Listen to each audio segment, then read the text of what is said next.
Ladies and gentlemen, we've got a big one today. I don't know what episode it is as usual, but I'm super excited. I slept well. Gab slept well. We've got a big one. Gab, can you tell us about it? We've got Coach Cadd on the line. Oh Mate, my God. how did you sleep? Look, not bad, boys.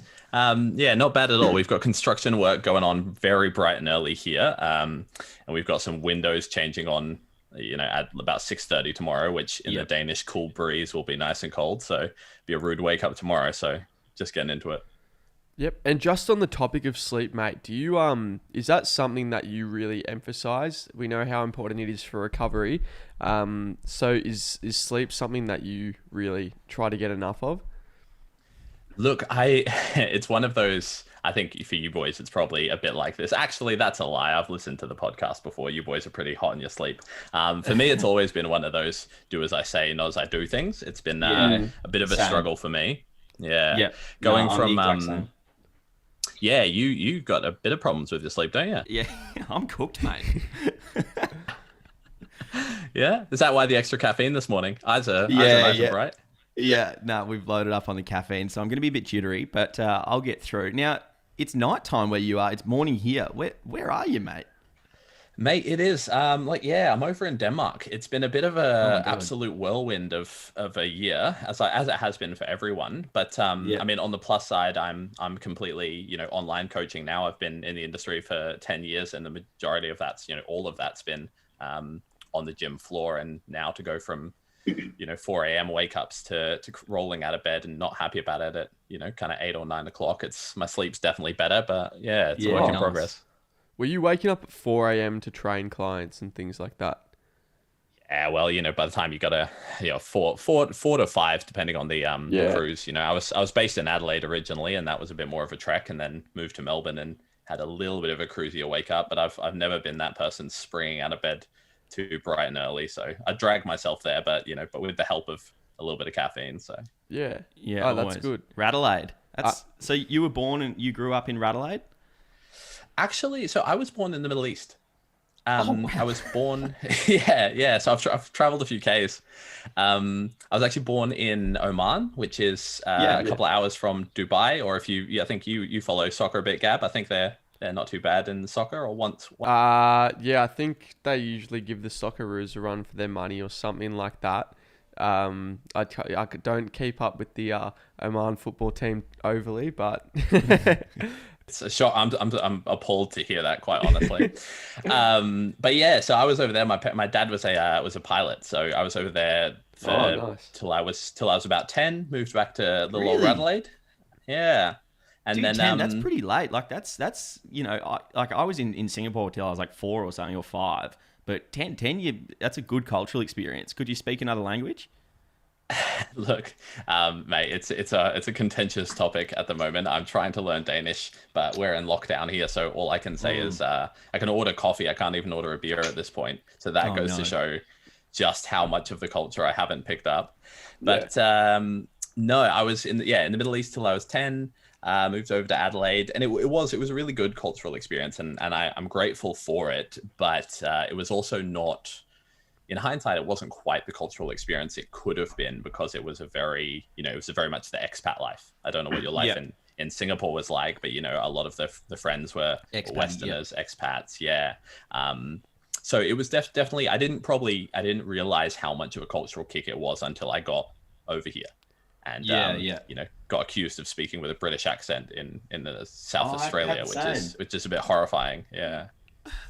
Yeah, so I suppose the big question here is why the move to Denmark? Mate, a girl. Oh. Yeah, look, it was on the plans to kind of move somewhere anyway, so it kind of worked out. But I was kind of in a place, and it was kind of the same thing with the move from Adelaide to Melbourne. So I moved to Melbourne for about 4 or 5 years. And it was just kind of, a bit of itchy feet, and wanted to, pick myself up and put myself back somewhere while I was still pretty young. And I know you boys have talked about, travel and how enriching that was an experience for you, both of you independently.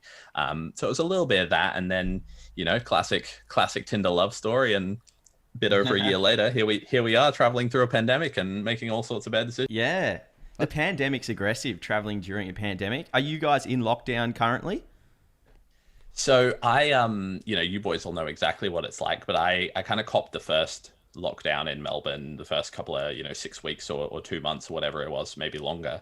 And then, we had that little window of freedom. And then when they announced going back into lockdown, I figured it was time to pack up out of there and head back to see the family in Adelaide. And then it was kind of from there, it just never really made the sense to quite go back to Melbourne. And then I got it's actually lucky that Denmark and Australia do, at that point you have quite good relationship anyway. So I had a little cheeky window to duck off over here, and I don't think the Danish government's quite realized that I'm stuck in here like a tick now. Yeah. Not getting out. What stage of lockdown are you? Oh yeah, so the point of that was I did a good job of avoiding the Melbourne lockdown. And I thought I was a cheeky bugger and pretty impressed with myself, and then got over here, and 2 weeks later they slapped the big European lockdown on. And now we're free. Yeah, you're paying for it. Yeah, exactly. And I'm seeing all the clips. My TikTok content's recycling clips from 2016. Yep. So, it's we're in lockdown over here, but it's not horrible. You can still walk around, you can still get a takeaway coffee. But bars are looking like they won't be open for a long time. You can't sit down anywhere with your coffee. Yeah, and no gyms. What are you doing to train? Training's been a bit of a spicy number. That's taken a real hit this year. Just booty band workouts. Just booty band workouts, mate. I've been doing actually experimenting a bit with some of the blood flow restriction stuff. I think. Nice. Yeah, which was actually I posted a few things around that at the same time as you did, Louis. I reckon. Yeah. Getting back into that with the wrist. Yeah, no, that's been really good. That's been a genuine game changer for my wrist and progress in my arm. I was able to keep my arms looking relatively the same size despite being in a brace or a cast for about 14 weeks. So, yeah, blood flow restriction, big fan. Yeah, for sure, and especially when you don't have access to the equipment, like it was over there. I'm sure you're lucky to get your hands on a resistance band for a lot of people. So if you got something like that, you can make ends meet, but it's not great. If you do have access to the blood flow restriction stuff as well, that's all you really need to really step it up a notch or two. Yeah. No, that's good that you're still managing to train. It's pretty honestly disheartening when you don't have that equipment. I know I'm pretty lucky with the setup I've got at my home gym, but even that, not being able to train with mates and a full array of machines and equipment and being able to deadlift and just throw the barbell around, it's pretty annoying. But still good that you can do something. And before we get into the main core of the podcast and the main topics we wanted to talk about, we just wanted to thank you. Thank you for duetting our first TikTok video when we probably had 2 followers, and you duetted one of our videos and you already had this amazing following, and everyone was clicking on our profiles and just gave us a good snowball effect. So we just wanted to formally say thank you. Yep. Thank you. I appreciate that. I was looking, I think I reposted that video not long later because I think it's still one of my better performing videos. That was one of the first ones that, went from a decent following to that one actually kicked off. People just love a thick Australian accent on there. So I thought I'd better capitalize on that. So yeah, no worries. So you're literally the reason 9to5 has done what it's done so far. So thanks very much for you. We'll get you some royalties for that.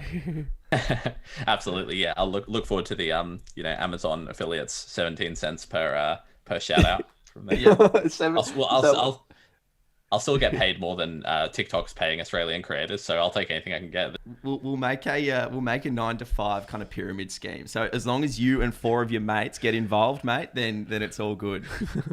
Mate, I couldn't think of anything worse. We've seen so many of those on our Instagram lately. I couldn't sleep at night. Yeah, mate, I'm seeing so many people post. Better than going into a big open town hall and have a big old picture of Louis' head up there telling you how he. Yeah. With money. That's good. It's a good idea. I reckon we get into the podcast, mate. Let's get into the crux of it, the thick of it. Yeah. You've got some questions? So since, we're Australian, we have a lot of male and female and other gender listeners. Yep. Non-binary. They all like football. You know, female AFL is becoming quite prevalent. Male AFL was already very, very prevalent, and there is this big kind of introduction or incorporation of strength and conditioning and more just general gym work that goes into footy these days that I don't think there was previously. It's kind of like the past few years, it's made a real, I don't know what you'd call it, but there was a whole lot of movements with, you know, more explosive training and things like that to get you prepared and give you that edge in AFL. And we just wanted to have a chat to you about how important you think hitting the gym is if you want to be an elite footy player. 100%. Look, it's really interesting to kind of compare across different sports as well, because it's really wild to see different cultures. Obviously, the amount of funding that a company has is massive, but also just the emphasis on strength and conditioning, right? If we look at, you know, some of the literature, I don't know if you guys have kind of picked this up, but you've definitely come across it. But, you know, almost all of the studies on, or a large percent of the studies on athletes are done in soccer players. Yeah. Right? And what they consistently show is that this certain exercises reduces the injury risk by 72% or something. Like Nordic hamstring curls. There was one the other day on Copenhagen planks, I think, and like groin strength. But it's really hard to take those studies as gospel, because you don't know if it's actually the exercise that's magic, or it's just the fact that they haven't been training properly up until that point. And then all of a sudden they're put through a genuine progression on an exercise, and all of a sudden their performance shoots through the roof, their explosiveness shoots through the roof, and their injury risk like plummets. And so it's this interesting question of where is the value in it, and well, I mean, or why isn't it more widely adopted? But I think you boys might even have your finger on this a little bit more than me. But Australian rules footy in particular is a really interesting one, because it is done, I believe, quite differently, kind of club to club. Do you guys have a bit of a feel on what clubs are kind of really investing in it at this point? Yeah, I mean, obviously the bigger clubs, they have more revenue, so they can invest more into it. But I was speaking to a coach of ours, and he was just talking about how, like, in Australia, it's just like so hit and miss. You know, I play a bit of footy, and I was talking to some of these kids, 18-year-olds who are coming through the ranks. Like, they're guns. They're probably going to make AFL.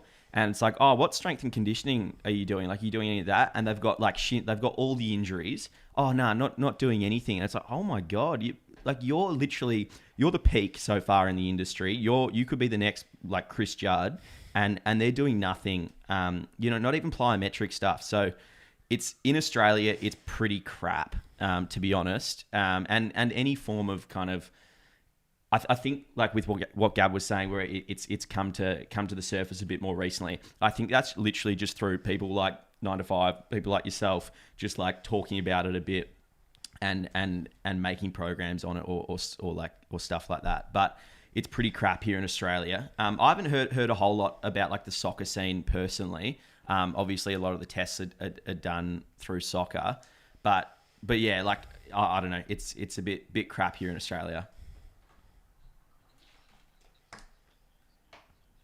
Or the podcast on I used to do massage for the Crows. And that was, back obviously before my Melbourne days. And then I got a little bit of a look of what the strength and conditioning was like. And, they're obviously insanely intelligent in what they do. Like, there's a lot of these people that are much more qualified than myself, they're strength and conditioning experts. Yeah. But in a lot of cases, one of the disconnects between strength and conditioning, exercise scientists, and the actual athlete is that a lot of the exercise scientists just aren't spending time in the weight room themselves. Yeah. Yeah, and I don't know if you guys have come across that as well, but it's very much with every industry. The qualification is a huge part of it, but it's not everything. Yeah. And so if you've got an exercise scientist that can do way better than almost every personal trainer by all means at actually breaking down the methods of a study or whatever, but if you've never actually got in and quote unquote gotten into the trenches and under the bar, then it's hard to apply that. And I mean, Louis, you might be able to speak on this a little bit, but one of the issues that I see is this massive emphasis, excuse me, on running, right? Yeah. So when I was at the Crows, they were bragging about getting the boys up to running a marathon a week in their preseason. And I'm just hired there as a massage therapist. Like, it's not my role to speak on anything, but I'm like, shit, that's not going to help you once you get to halfway through the season. They're already beat up going into preseason. Yeah. It's pretty, like, the whole football world is a bit behind. Like, the main kind of testing is 2K and 3K time trials, and you're never going to do, like, run consistently 2 kilometers in a game. Very rarely. It's more like max effort sprints, 150 meters. But yeah, like so behind in, and you realize, like, when the more you train and the older you get, like, running is actually so bad for your body. Like, I'm just starting to, we're getting to round 1, and my body feels a little bit broken from all the running I've been doing. And it's like, things are just starting to go as you get older, but we're working on it, and we'll see if strength and conditioning can help. 100%. It's a lot like, and the NFL players in America, they've got a lot more money behind it. They've got a lot more teams behind it. They're not necessarily doing things better, but they're definitely starting the athletes younger.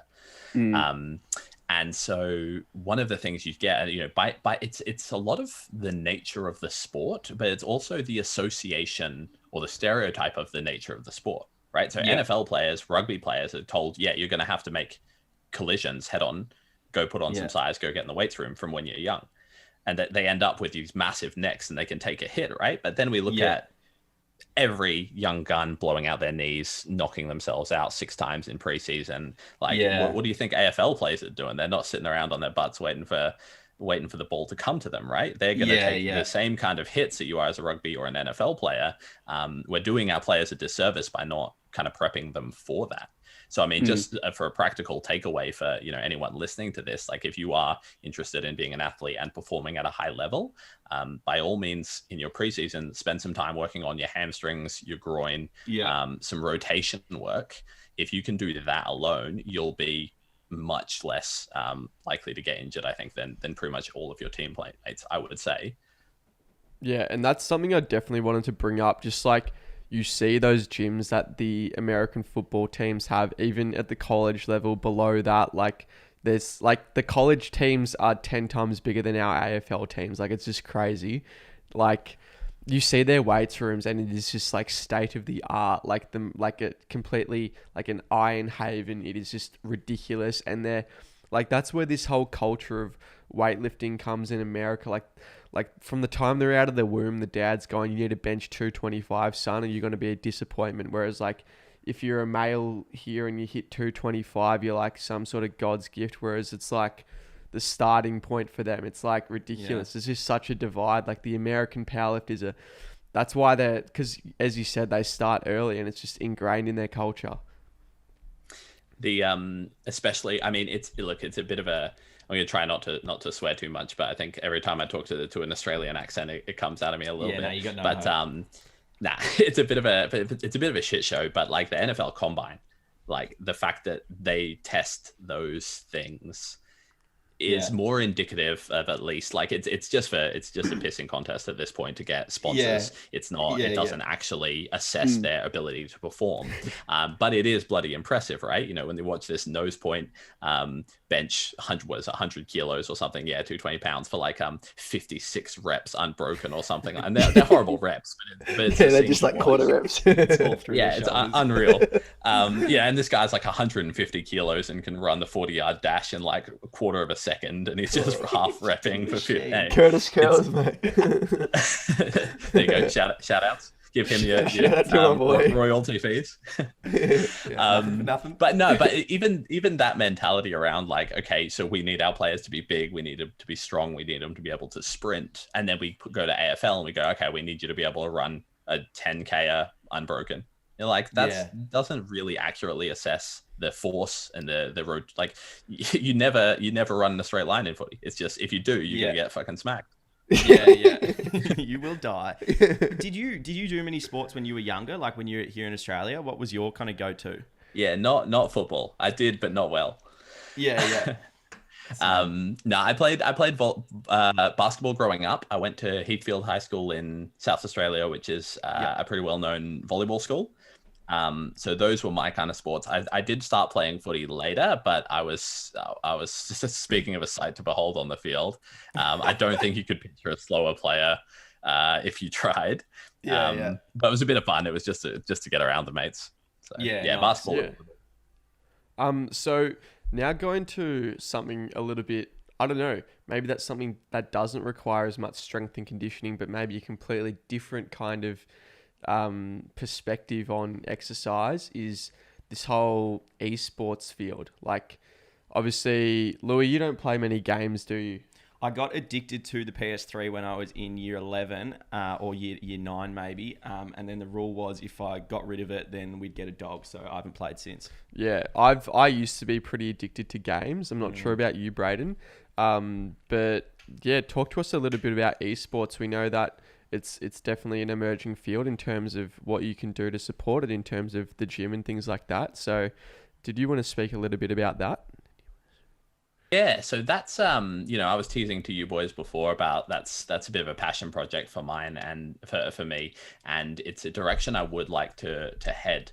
And of course, like you boys, this year has been a real turning point for myself as a content creator, essentially, as an educator and content creator, much more than an in-person coach. And it's opened my eyes a little bit to kind of what goes on in the back end and how much work you actually have to put into something like that. But the esports thing is something that I'm really excited about and would very much like to become a part of. I've got a few people that I'm working with who are kind of on the cusp of who are esports competitors and kind of on the cusp of being top, pushing those kind of higher ranks, I guess.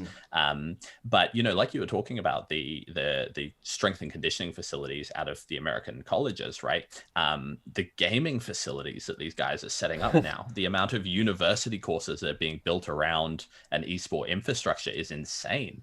And I'm really excited for the eventual realization that fitness can help. Because it happens in every industry. It happens to every every social media platform starts off as something and eventually becomes a really good home community for fitness.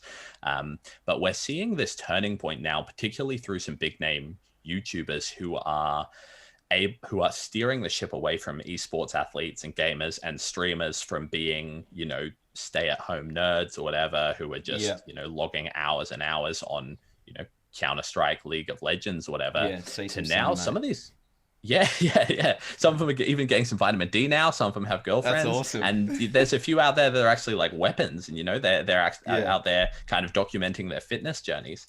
Nice. And if you actually take a stroll through PubMed, there's a lot of studies being done these days on, for instance, League of Legends and even Fortnite, and actually how just getting in a quality workout can actually massively improve your objective kill death ratio. And right at the end of the day, like it's a hard sell for a lot of hardcore esports players to go go do some bicep curls. It'll help your performance. But we're seeing it in the paper that we're getting a lot of actually objective, whether it's like brain derived nootropic factor, whether it's an improvement in improvement in reaction time, whatever it is, we're actually starting to really see that if people do want to take it seriously, they need to be getting involved in the fitness in one way or another. And that's a passion project for me and where I'd like to head a little bit. So from what I'm hearing here, it's more like not something that is sports specific, but maybe just the mental benefits of actually having, a structured workout routine or incorporating more exercise can definitely complement your performance behind the screen. Yeah, 100%. That's actually a really good takeaway. And again, one of the stereotypes about gamers is, that they've all got terrible posture and that they've got, bad neck pains and headaches or that kind of stuff. And it might be true in some cases because you do have to log some serious hours. At the computer, and especially now, if you want to make a career of it, you've got to spend a couple of hours editing the clips for YouTube or something like that, right? So it's that back end as well. And so yes, there might be that actual skill specific element to it, but there's a lot more that needs to be unpacked. And I think we're just on the cusp of that now, and like you're saying, actually seeing some of those actually physiological changes to a different kind of stimulus. Yeah, here I was thinking that you need to get like mini dumbbells for your thumbs to like like have really strong thumbs. Yeah. What you do is you chuck the blood flow restriction bands around the arm, and then you gotta hold the controller up while you do it. They'll get pretty old pretty quick. That'd be incredible. The peak of my gaming career, I was putting blue tack in the middle of the TV, so I knew where the sniper, like where I could quick scope. Yeah, quick scope people. Pew, pew, pew. But that's not quite. Gabe, I did hear your flex on you got a little into the FIFA flex in one of the early episodes, I reckon. Oh, like, yeah, it was, yeah. I don't know. I was like, yeah, to this day, I still have every single skill move memorized. Like I haven't touched a controller for probably like a year and a half, but I've still got every single skill move burnt into my brain. Me and my mate, Steven, we used to go on the, we used to play each other and just like practice skill moves. Practice. Like, yeah, it was like incredible. The training. Yeah. Yeah, I like don't get me behind a controller because like I'll embarrass like you in front of your whole like I could just go into the corner and just like bamboozle you with some wizardry and just like cut in and score. I hear that. I hear Curtis was talking trash about your FIFA skills. Right, he doesn't know what's coming. Poor Curtis. Honestly, Look, I don't know. All right, so you're in a pandemic at the moment. You can't train. At the peak of, or when you're not in a pandemic, what kind of training do you do? Like, what's your kind of split? What's your go-to? How do you go about it? Yeah, so interestingly, I started like a lot of us did. I was playing sport, and I decided to pick two key sports that were very well built for tall people, and then I stopped growing. And in hindsight, I really dropped the ball on that one. But, like you do, you start looking for some other way to get an advantage, right? So if I was like, if I'm going to play basketball and volleyball against some big guys, I might as well at least, especially basketball, have some size to throw around. And then after a few years of that, and newbie gains, putting on some size, whatever, I started to move towards the powerlifting side of things. And I think this... and not necessarily reemergence or anything, but the rise of popularity in powerlifting, especially with some really good social media influencers, Timmy Thibodeau and those kinds of names on TikTok doing massive things for the sport, and also powerlifting just doing really good things for females and female confidence in the gym is really great to see. But I moved into powerlifting for a little while. Realized at some point that I could probably do with a little bit more muscle to then complement my powerlifting. And as you boys, well, maybe not you, Anabolic Gabe, but as us mere mortals who aren't built different generally start to know that it's actually it's a pretty long. It can be a long process. Like if you're actually trying to optimize and stack on serious slabs of muscle, right? That takes years. And so I kind of moved away from powerlifting to try and put on muscle. And I think I'll probably be chasing that goal till the day I die. So. Yep. That's the way. I mean, mate, you can do it in a matter of weeks if you just have this special potion, pill, jab, whatever. It's the, is that what we get in the pyramid scheme? Is it? Yeah, in the pyramid scheme, it's coming. The 9-to-5 pyramid scheme. The secret juice. So what kind of split would that be? Like your favorite split you go to? Yeah. So that's a really interesting question. I've got a couple of different thoughts on that. Like for me, especially if people are more interested in the, and it's a bit of a trigger for me, but the power building side of things, right? Like I said, it is a rise in popularity these days. And while I don't necessarily think it's hugely, I don't think it's, the best for building muscle. I do think there is something to be said about building your splits around kind of those movements, squat, bench, deadlift. Especially the biggest thing for me, I think, is just that can be super motivating for people.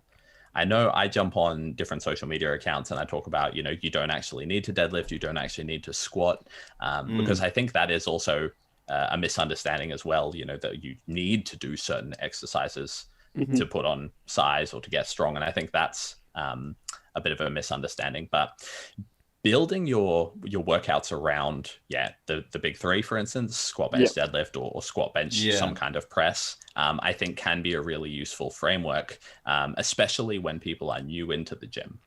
Yeah. Once you've been around for the gym, and it'd be interesting to get some of your thoughts on this as well, guys, but once you start to progress past a certain point, I actually prefer to build a lot of the workout structure around the weaker muscle groups. So I'm a big fan of specialization phases. If people were to look at, instead of building their workouts around necessarily arm day, shoulder day, back day, if they were to look at instead at prioritizing, say, upper back day, and then a rear delt day, and then maybe a hamstring day or something, or a leg dominant day with a focus on hamstrings, I think it would allow people to kind of realize that a lot of their sticking points and a lot of their underdeveloped muscles, or what they think are genetically strong muscles, is just because they don't actually realize how much they're prioritizing the muscles that are already strong points for their physique anyway. Yeah, definitely. That's like, it'd be interesting to see how you overall kind of program that. But yeah, that's definitely like a good idea. I think, like, in terms of what you were saying before about basing your workout structure off of like your big three compound lifts, that's definitely something that we strive to do. Also chucking in there an overhead press, we kind of consider that the fourth big one. And obviously, like, very underrated, don't see enough people doing it. But yeah, like, kind of starting off the workout with a primary compound lift, then moving into perhaps like a secondary one, or a variation or something like that, and then just whacking on some accessories, kind of like power building is really kind of the system that we go under. But yeah, definitely. Do you kind of agree that, like, you should always start your workout off with your compound lift, something that's going to be the most taxing and that you need the most energy for? Or well, that's actually it's something I'm doing a little bit of researching, doing a bit of thinking on at the moment. And I say researching, but of course, I'm just trolling through kind of PubMed, and I've got luckily a fair few years of that under my belt, but it's not like I'm in there running lab experiments. I might tell my clients I'm in there in the lab, but look, it's actually, there's some emerging evidence talking about that potentially we might have overstated the value of necessarily starting the exercises with a compound. We've got some evidence coming out, and I should clarify this specifically from a hypertrophy standpoint. That you boys will know that you probably can start a workout, if you could start with your back day with a bicep curl if you wanted to. But from a practical standpoint, you need to then have enough knowledge to structure the rest of the workout so that you're not limited by the fact that you've already tired your biceps. Right. Yeah. So I think there's two conversations that kind of need to be had in that, and one is from a literature standpoint. We're probably better off prioritizing the muscle that we want to grow. And if when you squat you're very, very quad dominant and you want your quads to grow, then that might be a good choice for you. But for me, I'm not. I'm super hip dominant. I've got big old booty and hamstrings, and not much to show for the quads. Shout out, Curtis. Yeah, me too. So for me, like, squats are not a good exercise, right? I'd have to. I will start with something like a hack squat or even a leg extension, something that hits them first. But it does require enough kind of back end knowledge if you want to go that route to still build a good workout. I think for the majority of people out there, and especially people who have only been playing around the gym for a while, I think it is still worth focusing on those big compounds at the start of your workout when you're fresh, just because to try and learn how to build a decent squat pattern at the end of your workout is going to be a bit of a nightmare anyway. So I think it's definitely it's a much more efficient way to do it, I think, from a skill acquisition standpoint. Yeah. And I suppose that's like the main takeaway from all of this, is that the workout split isn't your answer. It's not like if you switch from a push-pull legs to an upper-lower, if you switch from full body to a push-pull legs, you're not all of a sudden going to be, your problems aren't going to be fixed. I suppose what really matters is your overall periodization, and that you're progressing, and that you're having enough recovery in there, and that the general path and your general plan is organized in such a way that you're going to develop. Would you kind of agree with that? 100%. I think if someone's going to listen to this podcast and take away anything, at least from the way I kind of would convey this information to my clients, is that if you're training hard and you're documenting your workout and trying to beat it, those two things will be 90% of the battle, right? You can do a push-pull legs, you can do the world's perfect split, you can do a power building program, whatever you want to do. But if you're not writing it down and you don't actually understand how to progressively overload that, then you're going to be spinning your wheels real quick. And I think that's something that you boys definitely preach as well, is that basic understanding of, okay, well, how am I going to train one day is important, but how am I going to consistently beat that is a much bigger part of the picture. And I suppose we also don't want people getting the wrong idea. You need to, every single week, you need to be doing 10 reps, and every single week you need to be adding another kilo or so. You've got to be incorporating deloads in there. You've got to be changing up the rep ranges in training blocks, not every week. There's a whole lot that goes into it. You can't simply just always improve every single week, because that's impossible unless you're on some special kind of juice. That's not going to happen. So yeah, applying progressive overload, it's easier said than done. It's this term that gets thrown around. So there's quite a lot of specific stuff. It's hard to kind of convey. Yeah. So yeah, it's a lot like that concept of, and I don't know if you guys have copped this, but I know I copped this on social media as well. People being like, you're just saying, yeah, I actually don't doubt that. People saying, all you say is calorie deficit, like say something original. And you're like, look, if we can go into there's a lot that goes into the statement of calorie deficit is true, right? Or you need a calorie deficit to lose weight. That's 100% true. But that's not to understate the amount of nuance and the complexity of those topics. It's an ongoing thing. And all of us in the industry are constantly trying to unpack that further and further. And it's the same thing for progressive overload.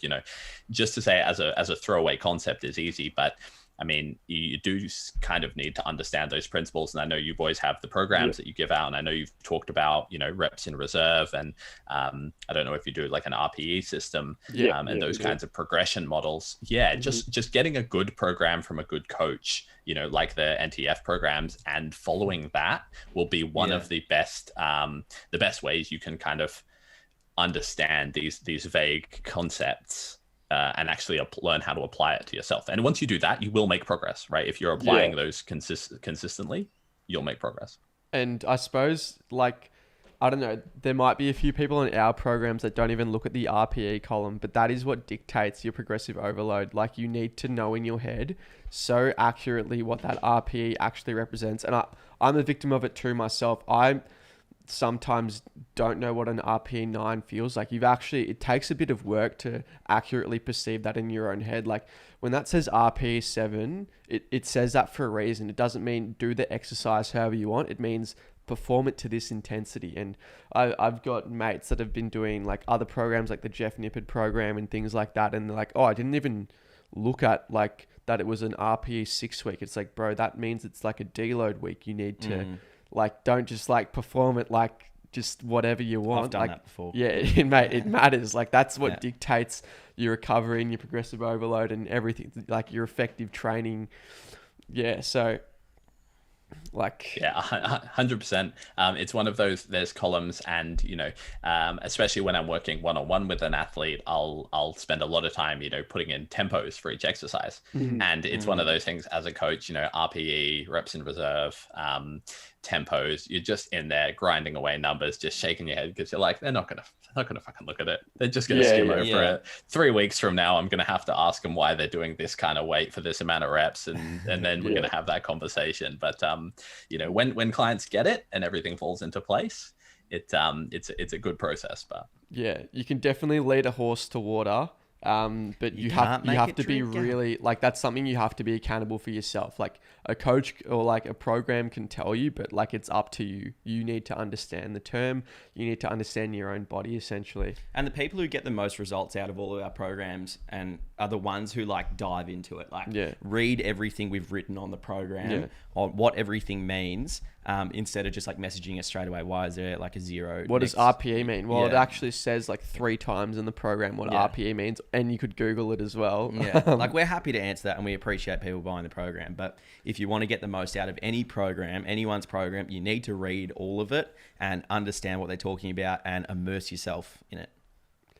100%. I actually just launched my it's called, the full title is the Ultimate Interactive Booty Guide, or Booty Bible. Yeah, sorry. nice. You could use that, mate. Yeah. Well, you know, and it is, you know, obviously the main people who are going to be getting it are females, but at the end of the day, the main people who should probably be getting it is a lot of guys and potentially athletes, right? Yeah, totally. And yeah, you guys know, and I think you talk about it as well, and how much a good set of glutes and hamstrings can help you. Like those NFL players, the reason they can run is because they got some thick legs on them. Yeah. But yeah, 100%. Like you spend so long writing out this full detail, and you know this 12 page. I actually wrote so much that I ended up writing like a free ebook that I included with it, because I was like, honestly, if anyone gets through this, they will probably not have any questions. They'll learn more about fitness than they have in anything leading up to this. But they've got to do the work to actually dive into it. And again, a lot of people won't. They'll just skim for the exercises they want and then bin the rest. Yeah, 100%.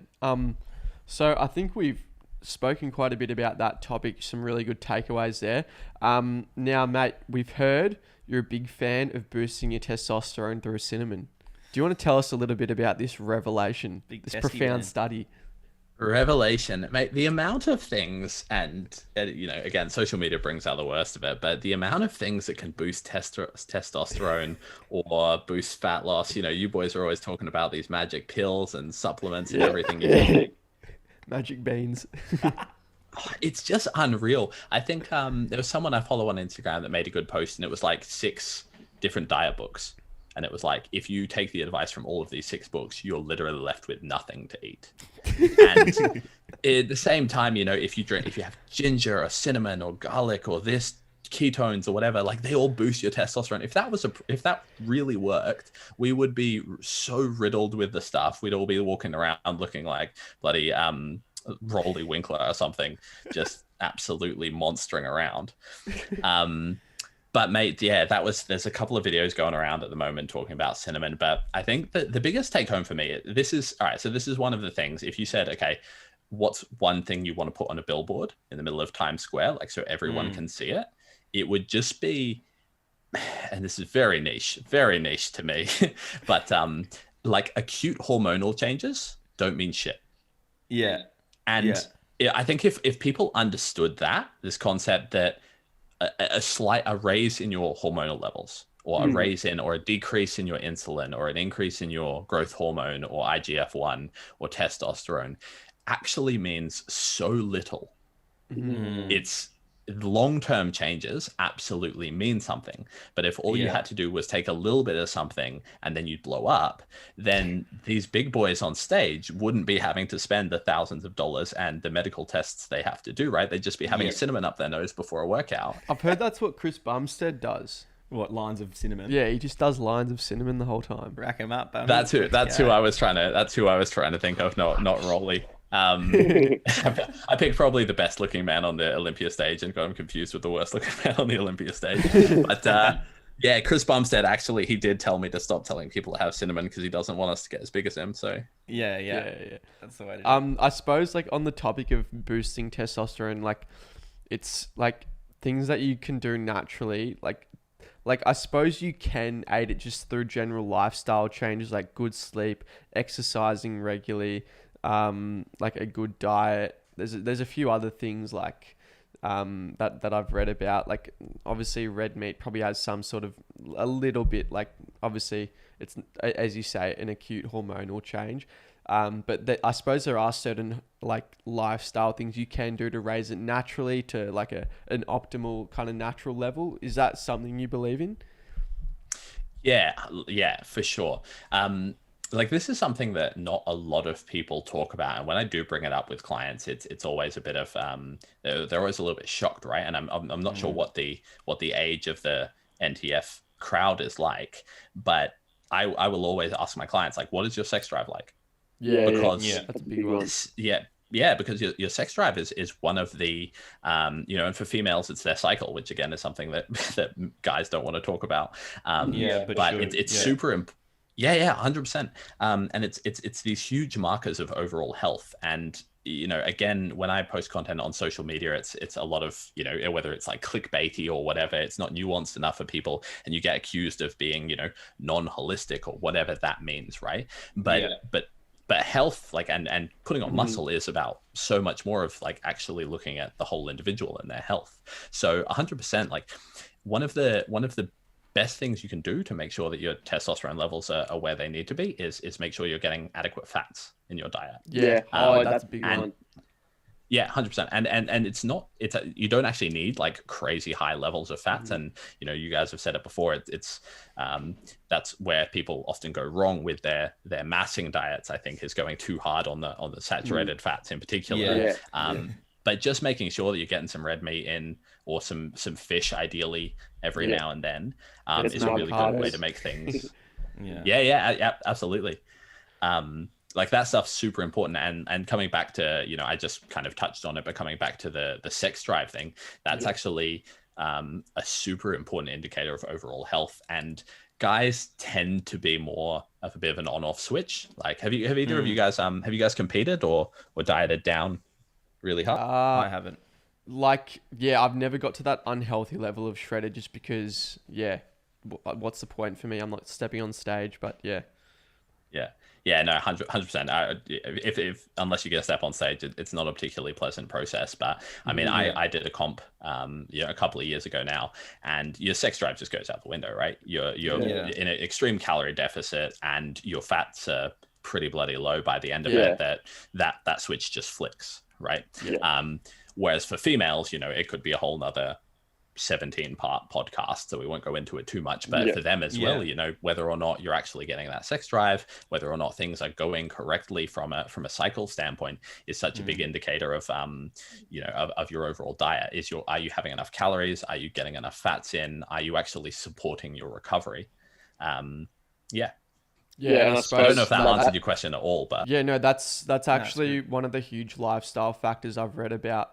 I'm pretty sure it's as simple as getting off the hub and finding a girlfriend. That'll raise your testosterone so much. Like, raise your stress level too, but that's true. Like, managing stress is really important for testosterone. But these aren't things that are gonna turn you into like Jay Cutler's prime time kind of testosterone levels, but they're good ways to get you up to a naturally optimal amount. Getting the most out of your natural body, and that's what we want. 100%. And hopefully the NTF listeners get this hammered enough through their head, but that's the biggest thing. If you are considering buying a test boosting supplement and you are not sleeping 9 hours a night, you're wasting your money.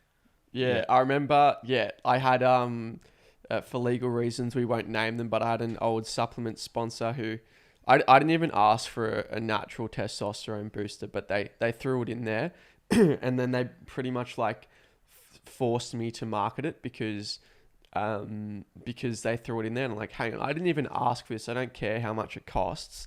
I'm not going to market to like my 15-year-old viewers, get this testosterone booster. It's just like so much of a hard sell. I don't doubt that it may have worked marginally on someone's blood work or something like that, but it's just too much of a hard sell, and I don't want to confuse people that this is something you need. So it's just like, as you say, those big lifestyle factors are so much more important than a tiny little product. And that's we won't market bullshit to our followers either. It's just like pretty disrespectful in my opinion. So any products like that, I just don't think are necessary. I'll say I'll keep my money for the NTF ab stimulator then. Yeah, exactly. That one's big, mate. Yeah. Yeah, no, that's good. You just put it on your abs. Apart from and that one you time. sit there. Yeah.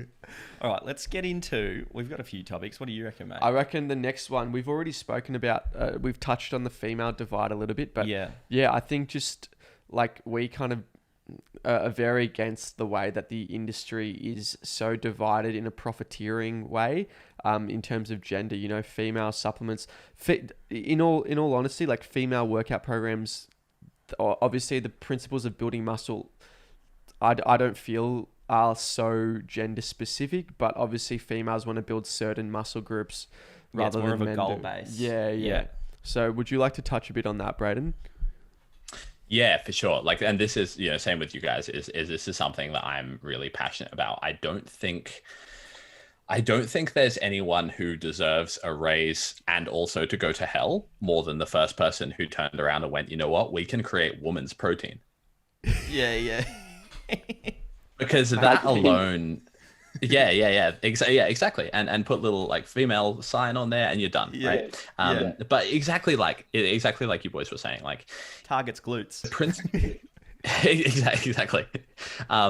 It's exactly that, right? Like the principles of physiology are not that dissimilar. Yes, we know there is different hormone profiles, but there's also such a big spectrum of that between the genders anyway, like, you know, and you know, and these days that's a very diverse conversation anyway. But if we're just saying, you know, this is the healthy hormonal range for a male, this is how much testosterone you have, XYZ, and, you know, same for a female, we're going to be on a pretty broad spectrum anyway. So just to say, you know, male, female, you guys need to train completely different just doesn't really make sense from a physiological standpoint.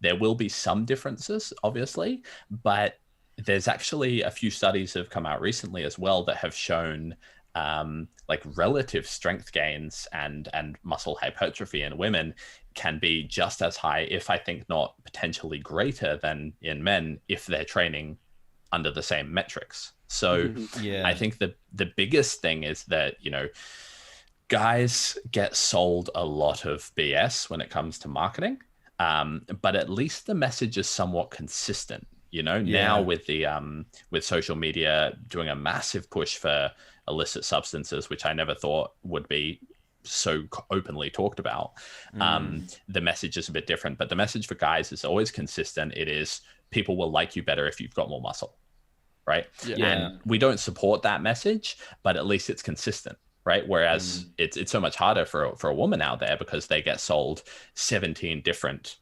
alleys, you know, get thinner, get thicker, get, you know, get some curves, don't have too many curves, get muscle. So it breaks my heart for a lot of the women out there. But like you're saying is, and I think we're moving towards this direction where females are not quite as afraid of building muscle. Where you know, in some cases, and once we get to that point, there will be more people open to have the conversation of building muscle isn't a bad thing. And once we get there, we can then go, okay, all you can really do to change the way your body looks is you can put on muscle, you can lose muscle, you can put on fat, you can lose fat. Outside of those constraints and a shitload of time, there's not really much else you can do, right? You're kind of stuck with your genetics from there. Yeah, and I suppose they get sold all these buzzwords like tone up. I cringe so hard when people throw the word tone in there. It's like, what you mean is increasing muscle mass and decreasing body fat. Tone is like, oh, this exercise will help me tone up. It's like, just get out of here, honestly. I just hate that terminology so much. There was a, sorry, mate, just to cut you off. No. There was an inverse relationship, I reckon, between the word toned getting used less and snatched waist getting used more. And that's such a hot button for me. Snatched waist. What's that even mean? Just like tighter, like thinner. So all these people going, okay, if you do this, and it's, you know, the same thing with, you know, if you suck in your abs more, it's the same thing for like, for guys get told to vacuum and you'll make your stomach smaller. And like, that's a terrifying thought if that actually worked. Oh, mate. those are like kind of painful. I don't know if I rate those, but I wouldn't be doing them personally. we also get all these messages from girls DMing us, which is fantastic going. But their queries are more along the lines of, if I do this program, will I get too bulky? It's like, muscle isn't made by mistake, okay? Like it is actually, like, it's hard to put on muscle, and a bit of muscle isn't gonna get you looking like a female reincarnation of Ronnie Coleman. It'll probably get you looking like pretty damn good, to be honest. Yeah. Like you're not, Or feeling good, more importantly. feeling good as well. Like strength-wise. Yeah, for sure. And like I said, I think that's one of the biggest reasons that I'm quite supportive of powerlifting, kind of making it more into the mainstream, because it is, then we've got this potentially this increase in badass empowered women going into the weights room, kicking the guys out of their bicep curls in the squat rack and actually getting some proper work done. Yeah. Do you want to get into a few of the questions we had from our viewers? Let's do it. You start us off with Jackie Powell, and I'll find a few more which are coming in thick and fast as we speak. So I've got them here. So I'm ready. Coach Speed Cadd, round. we know you're a big coffee man. We like our coffee as well, but I think you might even be a bigger fan of coffee than we are. Do you want to talk us through? So Jackie_Powell asks what your coffee order is. So I actually a couple of things on that. I actually recorded a podcast on Monday night talking about how this is the first of what will hopefully be an ongoing podcast series, talking about how there's a few papers within the scientific community making an argument that coffee should be considered a vegetable, which 100% supports my biases. And I actually, this won't be great for the podcast listeners, but I have a coffee cup on my bicep there. Oh, nice. That's strong. So quite clearly a little Look bit, at quite clearly biased on that one. Usually just a long black. Yeah, long black. Okay, that's the go-to. I like a big fluffy cappuccino because I'm a big pussy. Yeah, I was gonna say it's Anabolic Gabe would be on the Starbucks venti mochaccino. Yeah, something like that. What do I don't know. He jumps around. He doesn't I jump know. around so much, mate. I don't have an identity. I'm confused. I was having long blacks for ages, and then I'm like, oh, milk's pretty good now. Then I go for like extra strong light milk. Then like a long mac or something. Then we were at our accountant's office the other day, and the lady comes out. She's like, "Oh, would you like a coffee?" And Gab's like, "Yeah, I'd like coffee." And she's like, "How do you want it?" And he looks at me, and I go, "I don't know how you want it, mate." I'm glad you remember that. How do I want it? I think it was also possibly, it was one of the earlier episodes you talked about not being able to be codependent either. So at least that relationship's come along well. Yeah, no, 100% codependent, mate. All right, we've got another one for you. What got you into TikTok? That's from Lockie Pace, I think. So what got you into TikTok? Because you're a bit of a pioneer, especially in terms of the fitness industry. Well, thank you. I appreciate that. I actually jumped on TikTok like a long time ago, and it was kind of the first time, and I think he actually did it for a lot of people, but I don't particularly like his content. But Gary Vee talked about it, back probably 3 or 4 years ago. And I was like, shit, even if it's not going to be a thing, I could jump on and post a workout video every day. Just something. And I promptly didn't do that. Right. So I don't know if you guys have gone through that journey with social media either. I did it for about a week, completely forgot about it. At the start of isolation, start of last year, basically 2020, I actually started experimenting on Twitch a little bit and TikTok. And I kind of moved away from Twitch just because the initial cost of setup is quite big, and I wasn't going to be investing as much time into games as I hoped I was going to. What does it cost to set up Twitch? Sorry. It's just, if you've got a PC, then it's not a huge deal.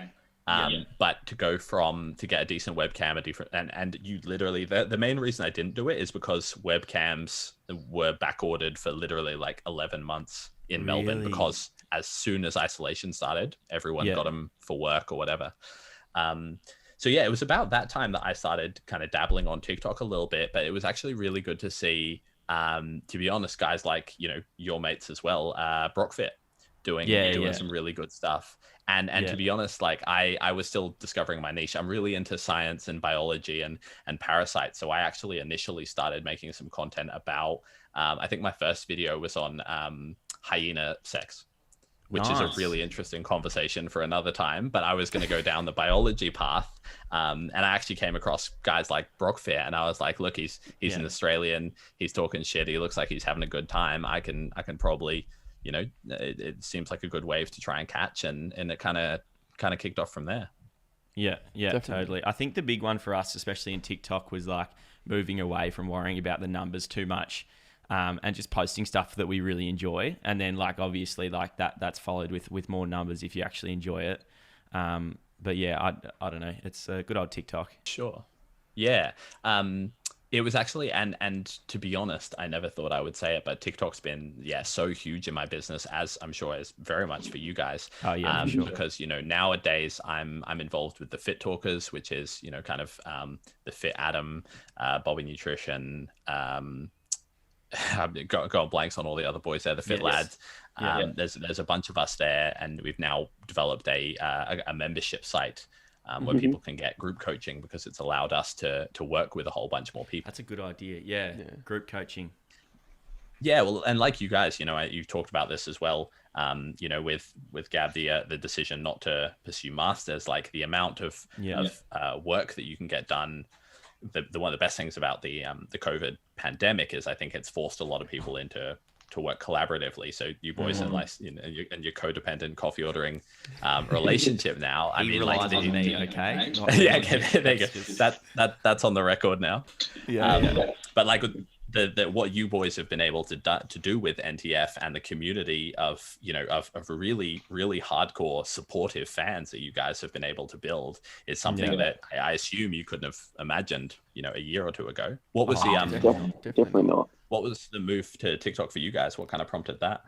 It was actually you kind of being the real, like we both knew we needed to get on it to kind of, we had a few thousand followers on Instagram, and we were going okay, but there wasn't like really rapid growth or anything there. And we were like, oh, like TikTok's like we kind of cringed at TikTok. We're like, oh, TikTok, like we don't really want to stoop to TikTok levels. But honestly, like that, like it was the best decision ever. Like we just started like putting whatever up there, just like random workout videos or just exercise videos and things like that. Yeah. And what we do is like, so it started out, so I was like, yeah, we should get on TikTok. Gab agreed. And then like with most things, I didn't pursue it. And Gab's like, mate, I'm making a fucking TikTok account. Are you getting on this train or not? So then I was like, yeah, all right. So I logged into the TikTok account. He pretty much made it. And then it was just like, I was just going to post like 3 things in the morning. So I'd literally wake up, there'd be like a video on my phone of me doing like a bent over row or whatever. And I'd like do a voiceover on it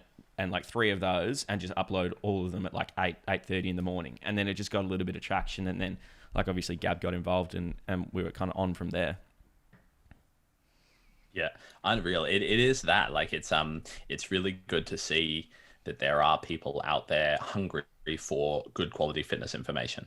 And I try, and my views are very dependent on how confrontational I am in videos, but I know you guys have talked about this as well, but it's how to try and support the positivity, and how to support those people that are genuinely out there looking and hungry for good quality information without feeding into the toxic culture of social media in general. And I think you boys do a good job of setting the pace for that.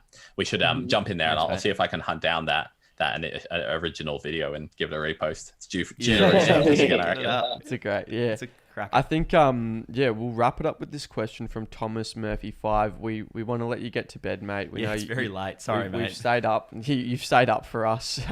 So we do really appreciate it. But Thomas Murphy 5_ asks, should you be in the gym 7 days a week? I think we're all on the same page about this, but if you want to take it away, Coach Cadd.